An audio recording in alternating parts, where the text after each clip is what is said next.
ವಿಷ ಕುಡಿದು ವಿಷಕಂಠನಾದ ಆ ತ್ರಿನೇತ್ರ. ಆದರೆ ನಾನು ದೇವನಲ್ಲ, ಮಾನವ. ಸುಂದರ ಬದುಕಿನ ಬಣ್ಣವನ್ನು ಕ್ಷಣಾರ್ಧದಲ್ಲಿ ಬದಲಾಯಿಸಿ ಬೆಂಕಿಯ ಬಣ್ಣದಲ್ಲಿ ಕುಳಿಯಾಡುವಂತೆ ಮಾಡಬಲ್ಲ ಅಭಿನೇತ್ರ, ಅರ್ಥ ವರ್ಣಕಂಠ.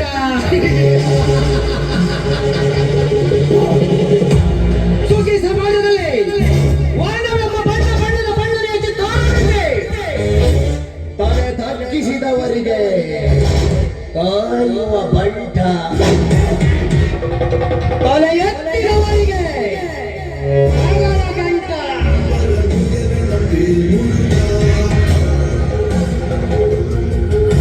ಕಾಮಿನಿಯರ ಪಾಲಿಗೆ ರಸಿಕತೆಯ ತುಂಟ,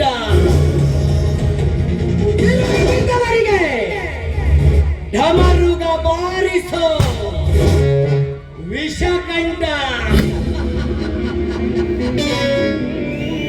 ಅನ್ಯಾಯ, ಧರ್ಮ, ಮೋಸ, ಕಪಟ, ವಂಚನೆಗೆ ಈ ಸಮಾಜದಲ್ಲಿ ನಿತ್ಯ ಕಾಯಕವಾಗಿರುವಾಗ ನಾನಪ್ಪ ಯೋಗಿಯಾಗಲೇ ಇಲ್ಲ, ಭೋಗವನ್ನು ತ್ಯಜಿಸಿ ಜೋಗಿಯಾಗಲೇ.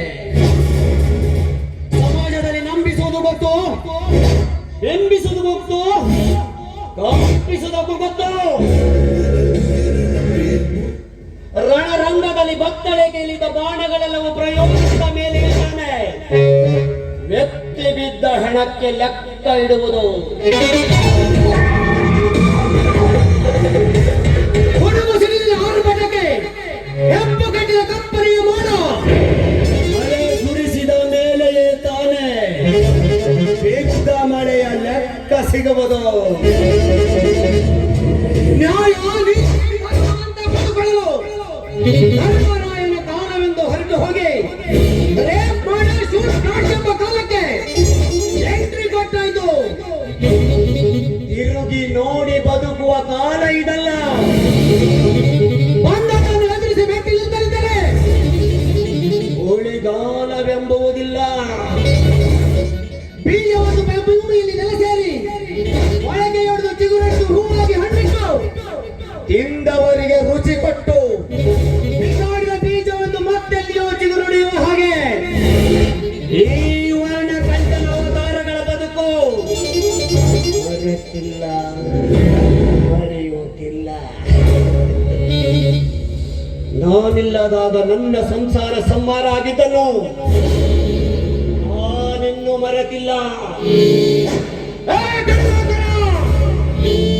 ನನ್ನ ಸಂಸಾರದ ಸಂಹಾರಕ್ಕೆ ಸಾವಿಗೆ ಸಾವೇ ಪರಿಹಾರವಲ್ಲ.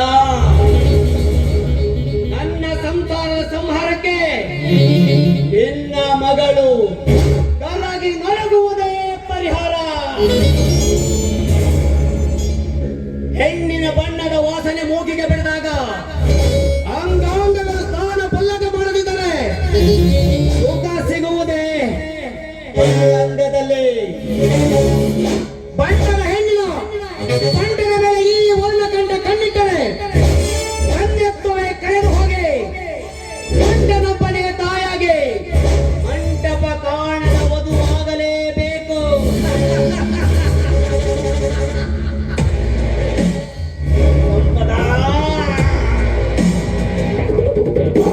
ಬ್ರಹ್ಮನ ಅಪರೂಪದ ಸೃಷ್ಟಿಯ ಕುಂಚದ ಕಲೆ ನೀನು. ನಿನ್ನ ಸೌಂದರ್ಯ ಕಂಡಾಗ ಮೂಗನ ಬಾಯಿಯಲ್ಲಿಯೂ ಪದಗಳು ಹೊರಬರಲೇಬೇಕು.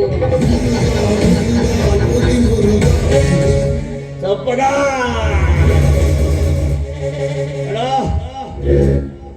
ಭೂಮಿಯಲ್ಲಿ ಮಳೆ